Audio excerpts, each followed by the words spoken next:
Ladies and gentlemen, welcome to the second episode of It Doesn't Matter What We Think. My name is Miguel Minetti. I am your host alongside with Chris Guzzo. Chris, how are you today? I'm great, Miguel. It's Sunday. My hair is longer, but I feel great. Yeah, I see you got the whole quarantine hair growing there. Yeah, the grays are starting to show. Yeah, well, hey man, that's what happens when we get older with age, right? So, Yes. Chris, how are you doing during this whole time? I'm good. I'm scrapping through a lot of wrestling videos to try to get ready for today's talk. I've been watching a lot of Howard Finkel videos, which I'm sure we're going to get to in the podcast later. It's very sad, breaks my heart about Howard. Um, how are you doing with everything? How are you doing with watching wrestling with no fans? Yeah, man, we're doing good. The wrestling, I guess I feel like we're getting used to it by now. So it's been like over a month with, a month and a half now, pretty much with no fans. So, it's something that I feel like we're just going to have to get used to for a while as a fan base, with all the different wrestling companies going fanless for the time being. But I can't wait personally for things to come back to normal for sure.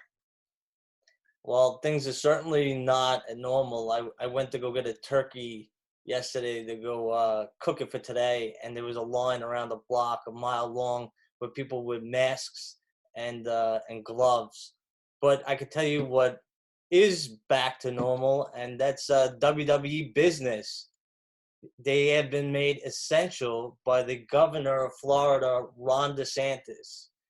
Yeah, so we'll jump right into it. So as Chris mentioned, WWE was made essential by the Florida governor Ron DeSantis this past week, saying that moving forward, WWE is allowed to continue its business, of course, with no fans for the time being, but it looks like things will continue to roll along in the Performance Center in Orlando, Florida. My initial thought was, of course, as a fan, I'm excited for this because I'm a huge fan of wrestling. Particularly the WWE, and of course, we'll talk about AEW as well, I'm sure, and being looped into it. But I think it's cool. The governor, we won't go into politics, but I can kind of do without a lot of the things he's talking about. But I like his point on why he made WWE, particularly WWE, essential, and that's the fact that we want to continue to entertain people while being at home. It's no secret there's no sports on right now, right? People are missing the MLB. People are missing basketball. We're supposed to be going right into playoff season. Same thing with hockey, right? And baseball is supposed to kick off at the beginning of this month. So personally, I feel that it's something that can continue to entertain us people at home. But, Chris, what about you? What are your thoughts on that? It definitely opens up the floodgates for doing events for UFC. I want to question the actual health of the wrestlers, and I know they're allowed to wrestle one another in the ring. How many people are allowed in the ring at one time? Is it about 5 or 6 wrestlers at a time? That's the limit. I don't know because they didn't actually quantify how many people can be in the ring at the same time. I think the most that we've seen was at WrestleMania, right? Was the 5-pack? Was it a 5-pack challenge for the women's? For the women's title. For Yeah. the SmackDown's women's title, yes. Right. So the match with Bayley defending against, I think it was Sasha, Lacey, Naomi, Tamina, right? I think it was 5 of them. So I think that might be the most. We have Money in the Bank coming up, which I know we're going to talk about as well too. But yeah, I'm curious to see how many wrestlers they would let in the ring at the exact same time, given the whole social distancing thing. What's your take on that? How many wrestlers are wrestling in each Money in the Bank match? 5, 6? I think right now they're doing 6, but we haven't gotten the exact number on it. Right. Again, that's something that we have to see if they're going to allow 6, 7. I know in the past they've done as little, I think, as 5 before, so they may go the 5 route. I think this goes against creative, but I think health should come first. Maybe the wrestlers should be wearing the gloves and masks in the ring. Do you think that would take away from the wrestling? I mean, we started first. We have no wrestling fans. That was the first thing. So something to promote healthiness among the wrestlers is to obviously where they breathe on each other, they sweat on each other. Do you think maybe they should wear shirts or anything preventative during their wrestling matches? I mean, I could see both sides of it. Personally, I don't think so, and the reason I say that is because you've seen on the internet countless times now that both AEW and WWE have talked about that they are taking the precautionary health measures every time somebody comes into the building, and they're only letting in what they call essential personnel in, right? So every taping, not every single person or wrestler is there. They're just having the actual men and women there that need to be filmed for that exact episode. So I think what they're doing is perfect. They're coming in, they're taking their temperature, they're making sure they show no symptoms of the coronavirus.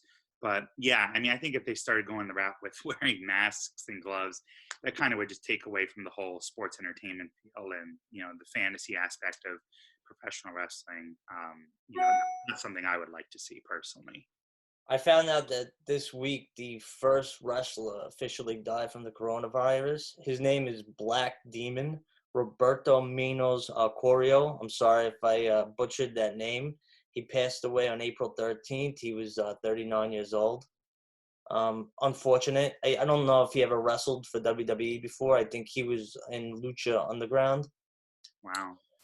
I do want to bring up an interesting topic. Now that these wrestlers are kind of at the mercy of WWE and these health issues, do you think this would be a great time for the wrestlers to get together and unionize?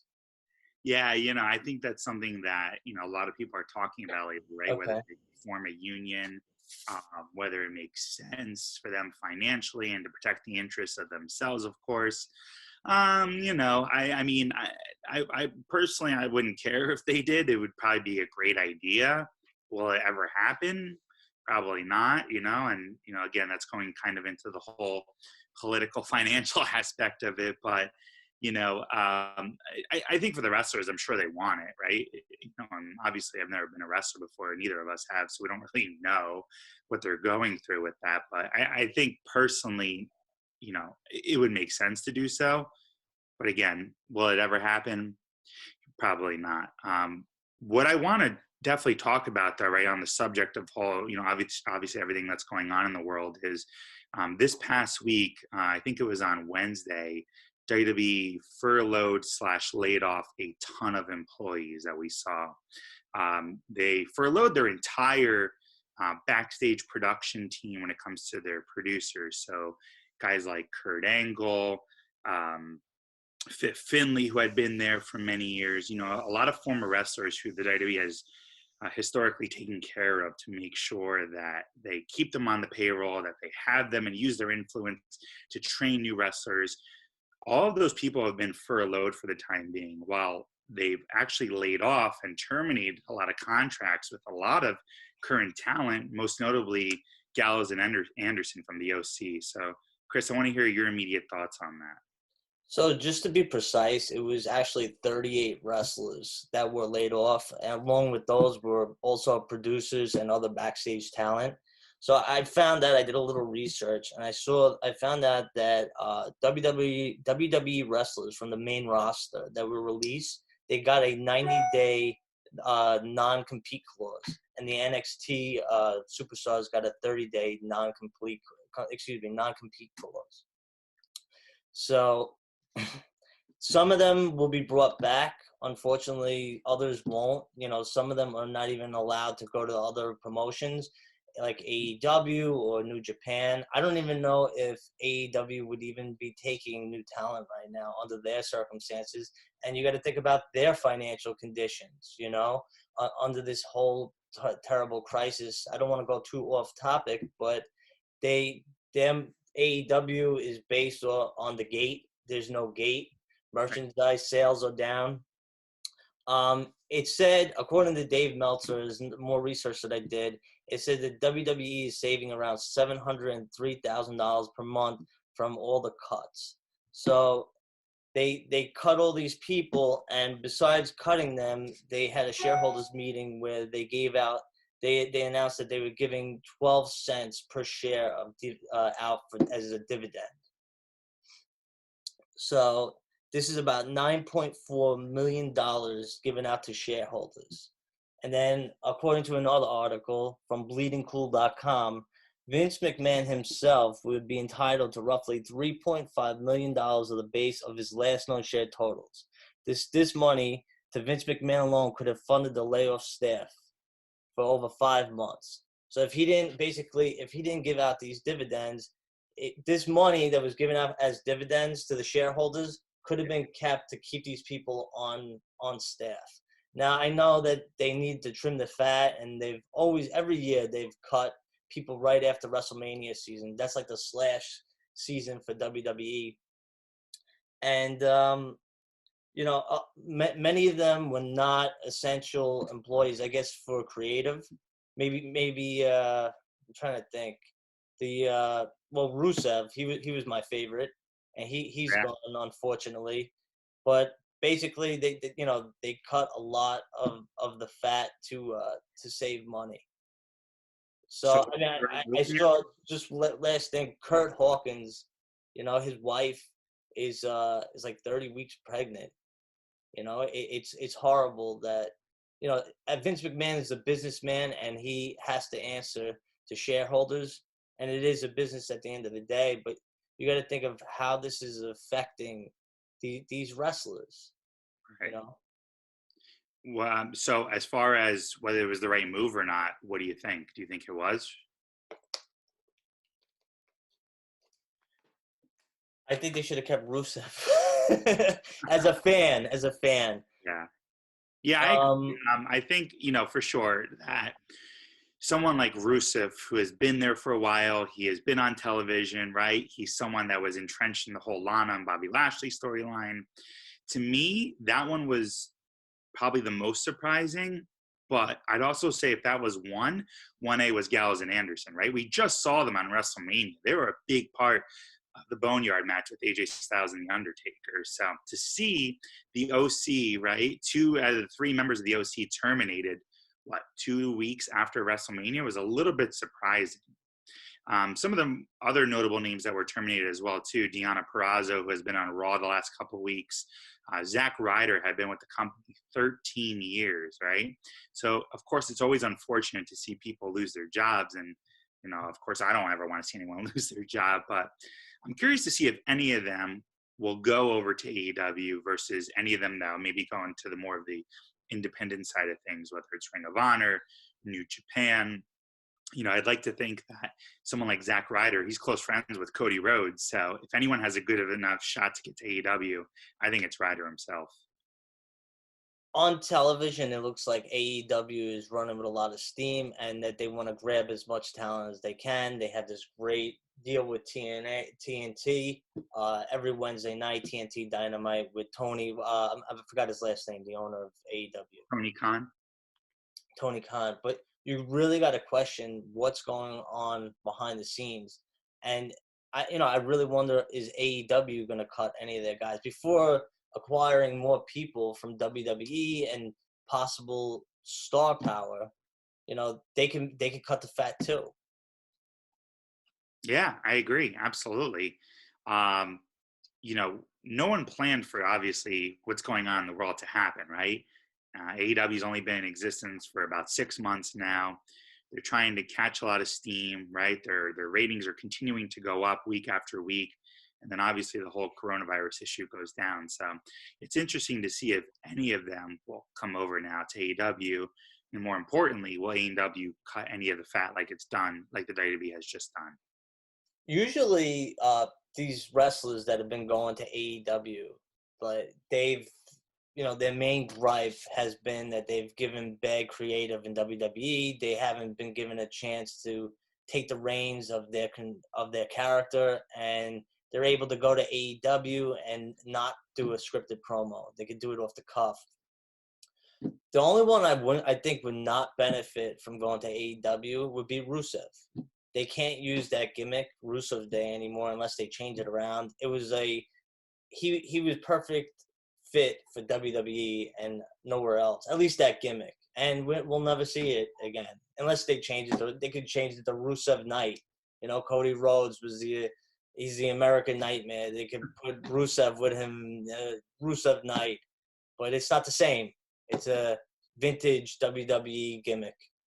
Yeah, So some of these guys may not, benefit from going to another organization.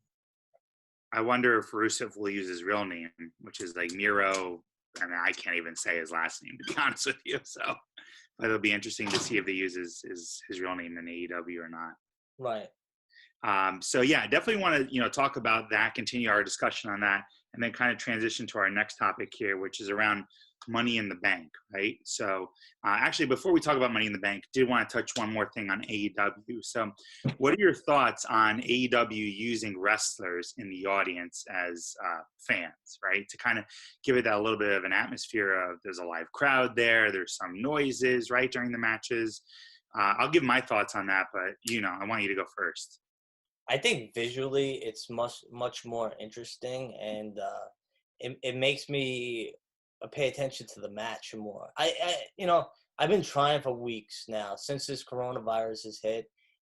I'll be honest with you, a lot of times it's hard for me to pay attention to AEW, WWE with no fans. It's just not the same. It's a peanut butter and jelly sandwich without the peanut butter.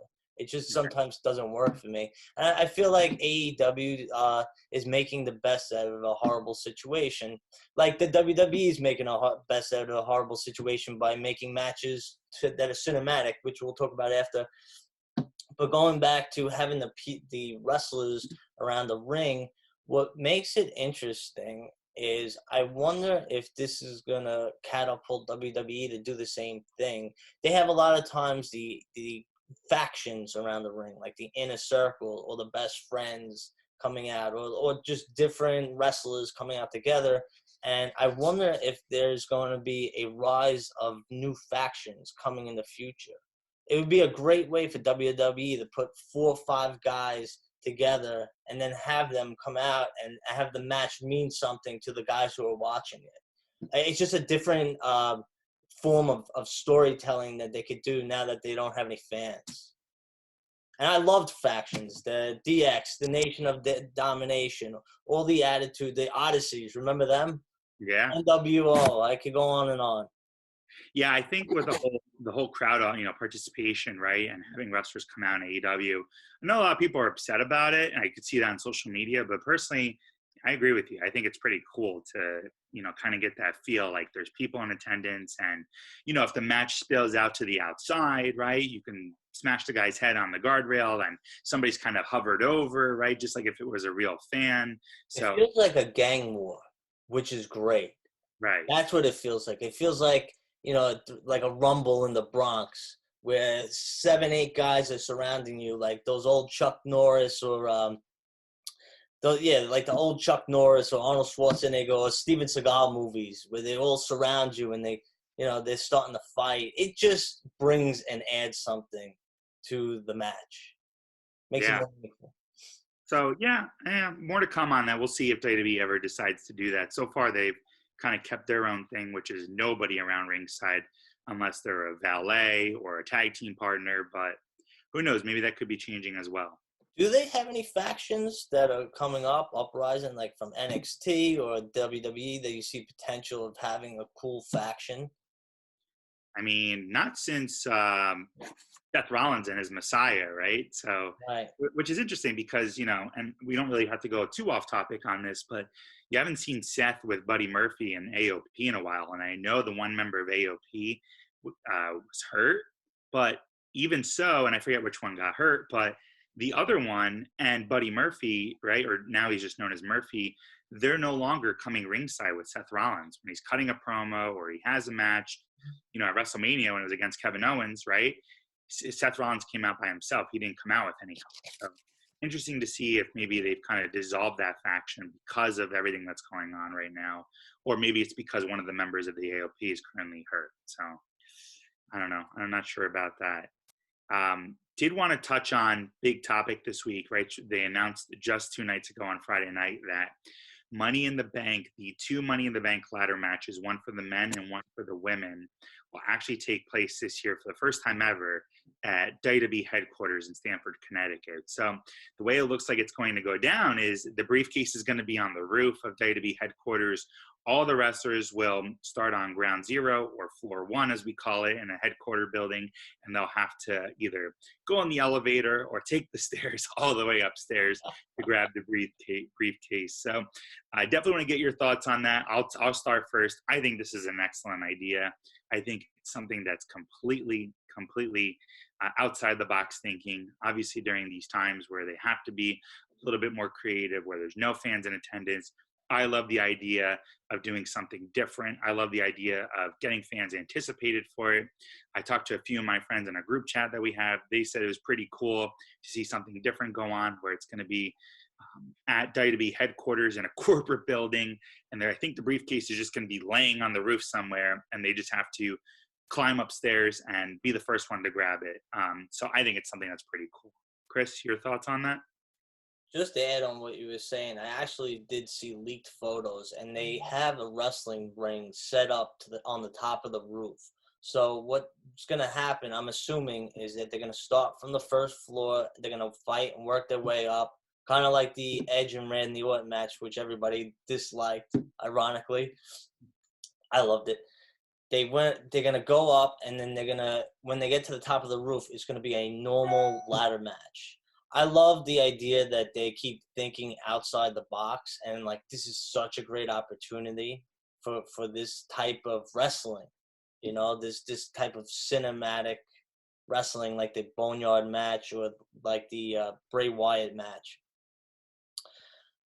Do you think that somebody is going to steal that Money in the Bank briefcase via helicopter?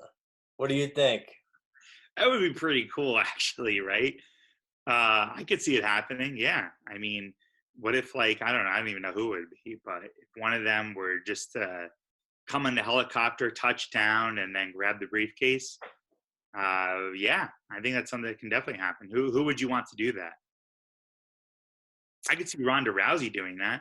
Ooh, I could see a surprise. Maybe the Undertaker comes out of somewhere and chokeslam somebody. 10 stories. How many stories is it? 15 stories, that building? 10? Something like that. Yeah. I remember they had the commercial in 1998. Remember the Attitude Era commercial? Yeah. When Vince is pointing and the guy gets thrown out the window? Yep, I remember that. I think that aired during the Super Bowl. Right. Year, which is pretty cool. But yeah, now that I'm thinking about it, I think it would be really cool for Ronda Rousey to return that way, right? Obviously, we know she's very well off. She may even have her own private helicopter. What if in the women's Money in the Bank match, they're all fighting, right? Whoever's in it, I know they've had a few qualifying matches, or they'll start to have a few qualifying matches next week. What if, let's say, a Sasha Banks or a Lacey Evans, right, climbs up or gets to that rooftop where the ring is, and all of a sudden you just see a chopper come down, and it's Ronda Rousey, jumps out of the helicopter, climbs up the ladder, grabs the Money in the Bank briefcase, celebrates, and then jumps back in the helicopter and takes off. That would be pretty cool. I disagree. Why? How come? I think that, like we were discussing last week, there's two different types of wrestling. There's the cinematic wrestling, like the Undertaker Boneyard match and the Bray Wyatt match, where you got to put your, the realistic WWE goes out the window. And then there's the other type of wrestling, like the Brock Lesnar wrestling, where you're fighting for competition for the belt. And the Ronda Rousey fits in the format of that kind of wrestling, where she's going for the title, where there's a sense of realism because she's from her UFC background. She was announced, obviously, that she's going to be the first woman to go into the UFC Hall of Fame. Yeah.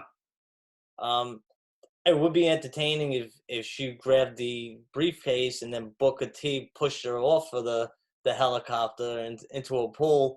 But no, I'm just kidding. I feel like she doesn't fit in that format of that cinematic type of wrestling. I feel like she's balls to the wall real. And like I said, there's sharp dividend of the type of wrestling that they're providing on both AEW and WWE product. So do you think that the match is going to be filmed cinematic style? Like the Boneyard match?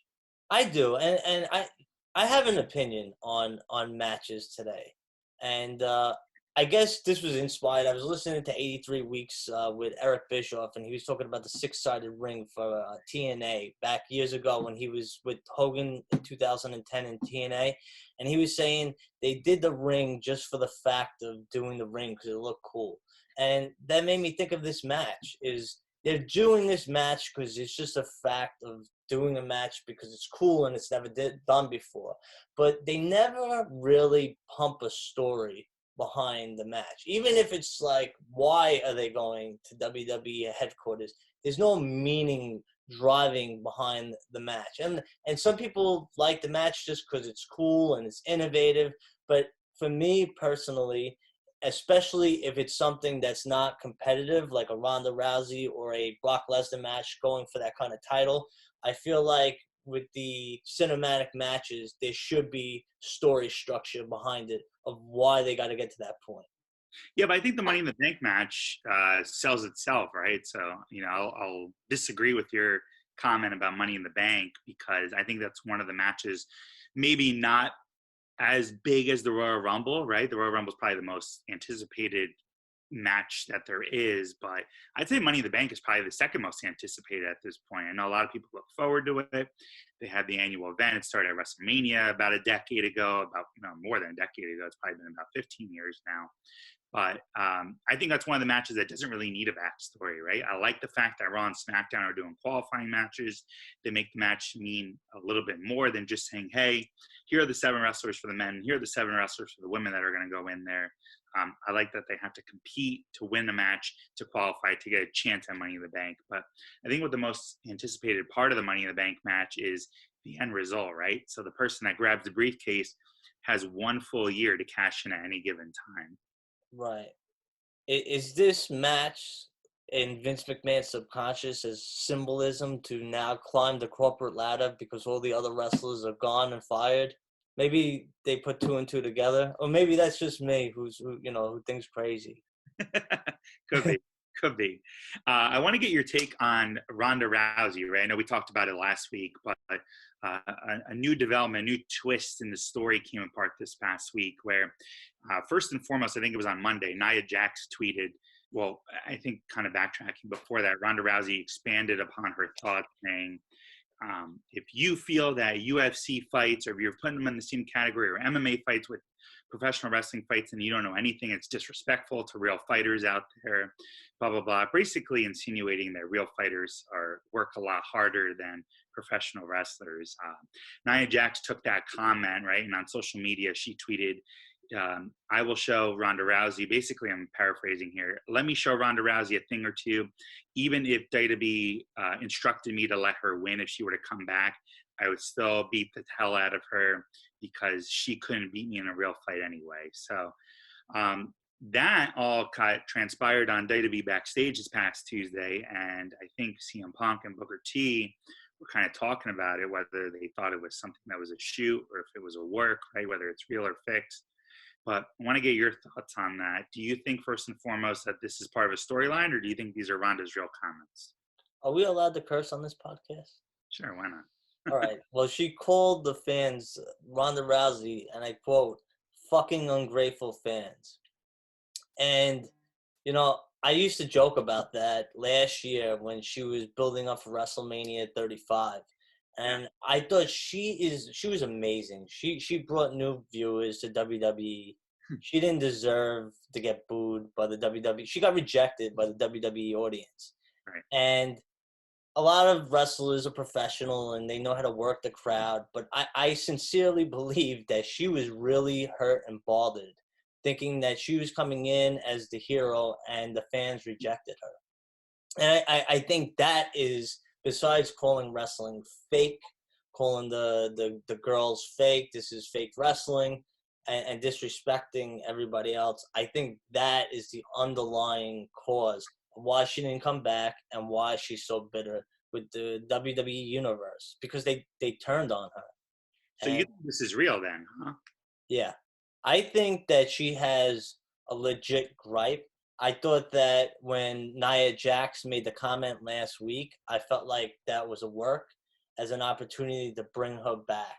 And if they were to do business with Ronda again, it would be a great storyline. But I think deep down in Ronda's heart, she's hurt and bitter against the WWE universe because they rejected her. Interesting. Initially, I thought it was a work as well too, or I thought it was real as well too. But I think now more than ever, the fact that if WWE mentions something on television, I believe then it becomes part of the storyline, right? So the fact, Correct. I agree.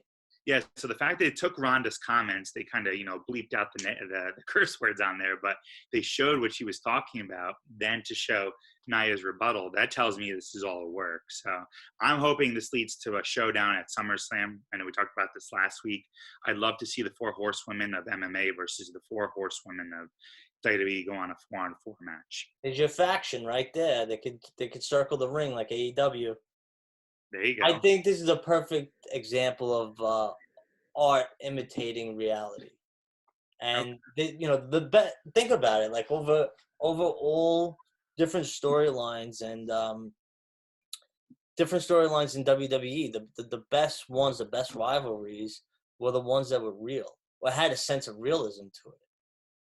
The Bret Hart versus Shawn Michaels when they came back, that had reality in it. When Stone Cold came back and at No Way Out 2003 to face off against Eric Bischoff, there was reality in it. It's always better. Even Mick Foley, Ric Flair, there was reality in it. So when Matt Hardy and Edge, reality. I'll stop with the examples. You know No. what I mean? They're all better storylines when there's some kind of realism in it. And going back again, like I said, that's why a Brock Lesnar works in a competitive environment, because the belt is real. Brock Lesnar seems real.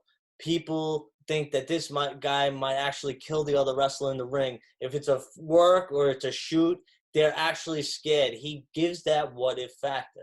Same thing with Ronda Rousey. She gives that what if factor.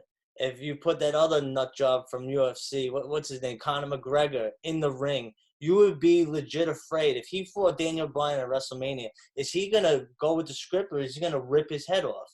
And WWE will capitalize on that. Absolutely. So that's what I'm saying is I like that type of wrestling better, that competitive wrestling, and Ronda belongs in that category as opposed to the gimmicky side of wrestling. Did you see about 2 years ago, it was probably 2 or 3 years ago, on an episode of, it was either Raw, no, it wasn't a Raw, it was a pay-per-view. It was Brock Lesnar in a match. I think it was Brock versus Braun Strowman versus Kane.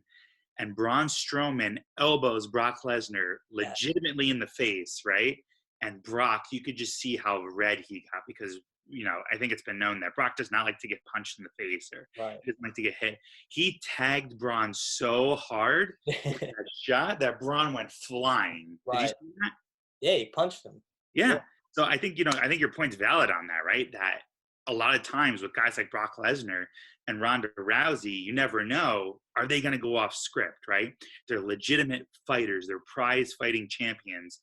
Are you ever going to piss them off where they're just going to punch you for real, or are they going to break your arm? I mean, I know I'd be terrified to go on with Brock Lesnar. It's kind of ironic because when SmackDown moved to Fox, the template for the SmackDown show was supposed to be a more competitive show. And then what happened was, at the same time, Bray Wyatt got very hot and they wanted him on SmackDown. So then SmackDown kind of turned into this gimmicky SmackDown where there's these storylines like him, Braun Strowman, the Mandy Rose storyline. But the original intention was that Friday Night SmackDown was supposed to be more competitive. That's why Shane McMahon stopped wrestling in matches. They wanted that. And somehow Brock Lesnar stayed on Raw, and that kind of shifted gears as the show that's more realistic, where SmackDown's more gimmicky. And that's just my opinion. Yeah, no, and I think you're right, except I think now it's kind of a different light, right? Raw and SmackDown have two different identities. I think Right. Raw has a chance to give more of the younger guys a chance, right? It's not the same formula that you see on SmackDown, where I think SmackDown's more of the traditional entertainment WWE style formula with the whole Mandy Rose and Otis storyline with Bray Wyatt, right, and the Firefly Funhouse. And I love that story. I'm not saying there's anything wrong with it, but you see less of that on Raw. I think on Raw, you're seeing a lot more competitive matches now. So they kind of flipped the script, right? They kind of went in Yeah. reverse because, to your point, I really believe SmackDown was supposed to be that show at first. That's why in the debut episode of SmackDown, you saw like Erin Andrews there, right? Remember, she was reporting. You saw a few people on the sidelines there. I think Joe Buck and Troy Aikman had done something via satellite, right? No, I remember that. Yes. Yeah, you wanted to give it more of that sports feel, right? And I Right. know it was the debut episode, and Fox is a huge network, but I think Vince was like, you know what? We need to make our A show the entertainment, which is now SmackDown, and we'll make Raw a little bit of a different feel. I agree. So, on the topic of making things a little bit more real, I want to transition now over to AEW. This past week, we just saw the main event was Jon Moxley, the AEW World Champion, taking on Jake Hager, right? A empty arena, unsanctioned fight, or whatever they called it. Jake Hager, as some of you may know, he is now in Bellator, and he's a undefeated MMA fighter. I think his record now stands at 3-0. He has never lost yet. Chris, I don't know if you saw the match, but what are your thoughts on Jake Hager being an actual threat to Jon Moxley in the storylines? Do you think that's something that makes sense, or what are your thoughts on Hager? Who, Jack Swagger? Yeah, Swagger, formerly Jack No, I'm Swagger. just kidding. I think that the momentum of this match should have taken place prior to him fighting Jericho. I always thought that like they played it out really well with the Moxley Jericho feud, but I felt like Moxley should have fought Jake prior to getting to Chris Jericho, Right. and I feel like now he lost.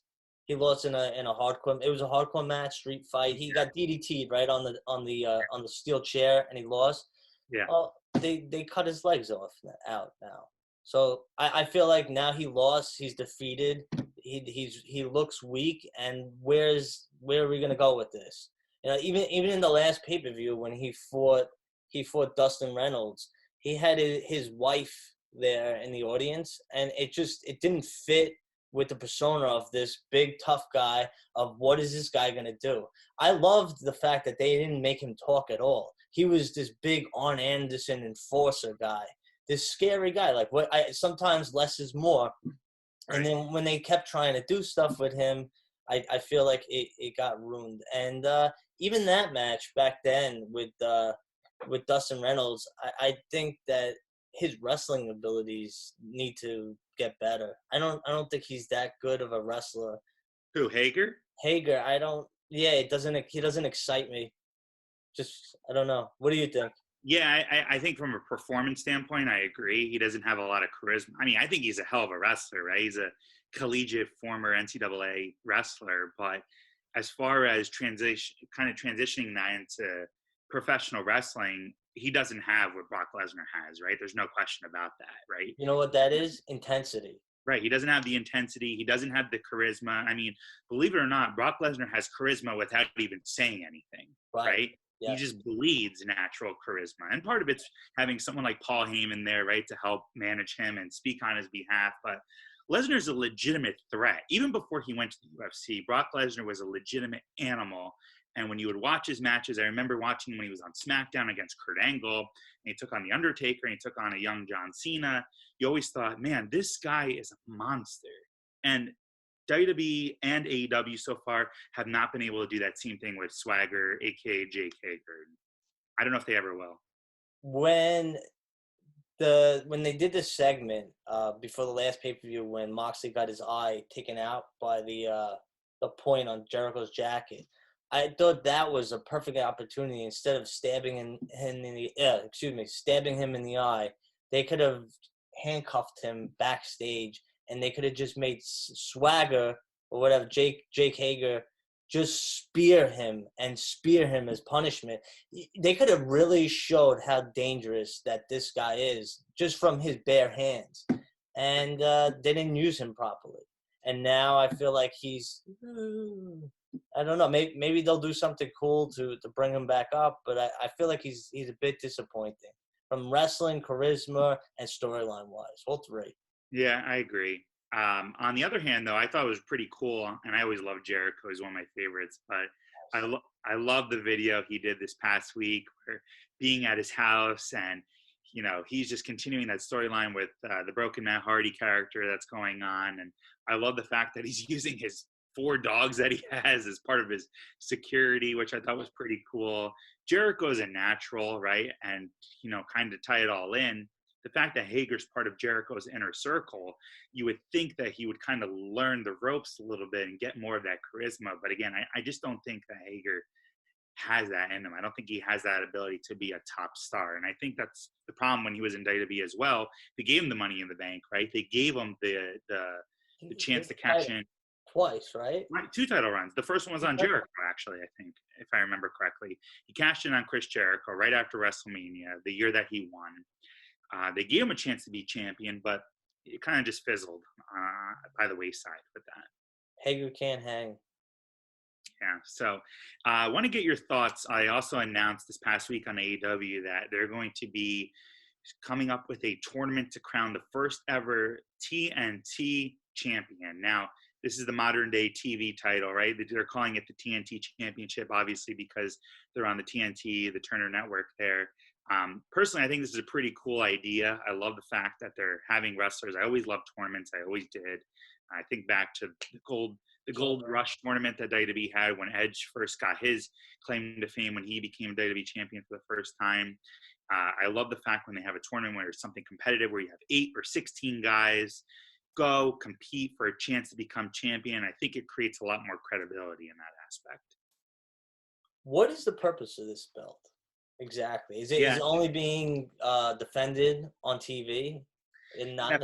I mean, they really haven't said, but if I had to guess, I would think so, right? If you think back to WCW days, they had the TV championship, which was defended pretty much every single week on television or every other week on television.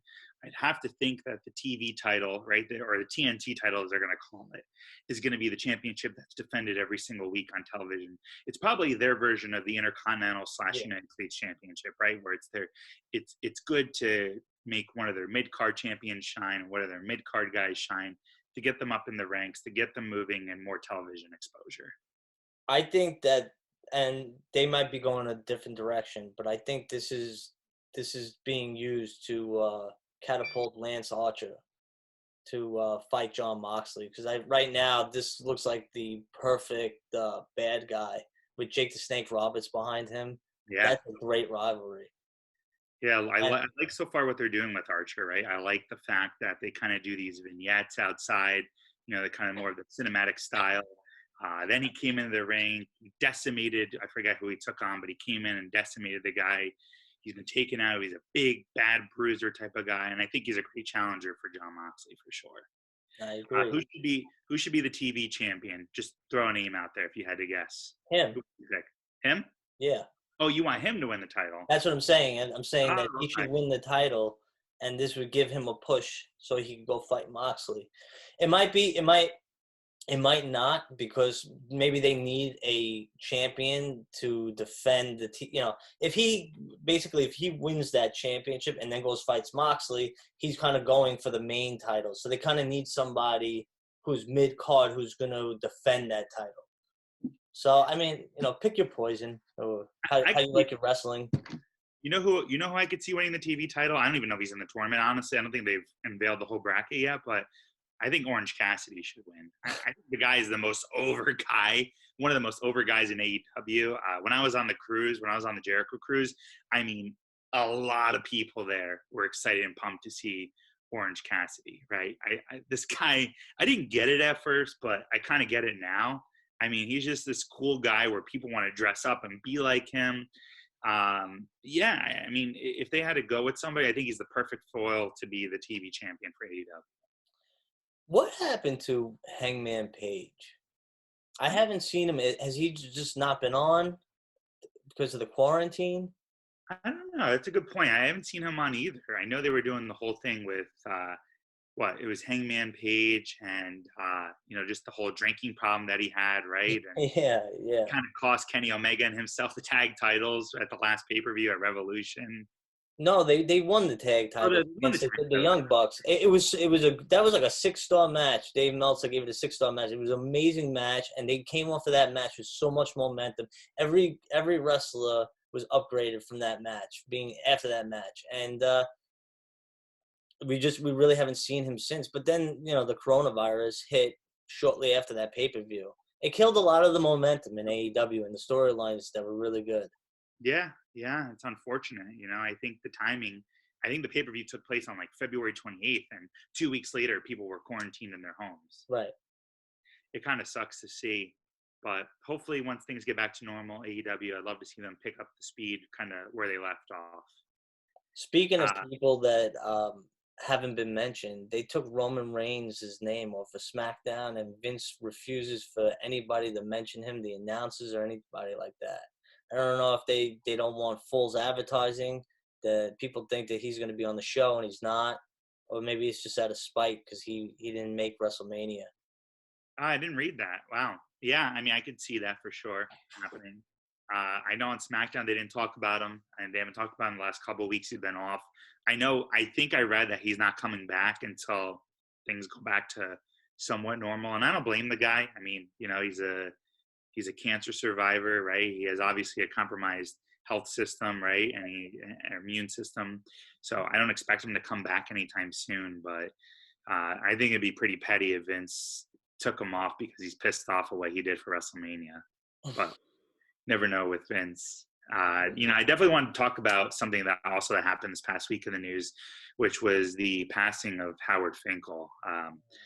For those of you who maybe don't know Howard Finkel, the guy was the first legendary ring announcer that WWE ever had.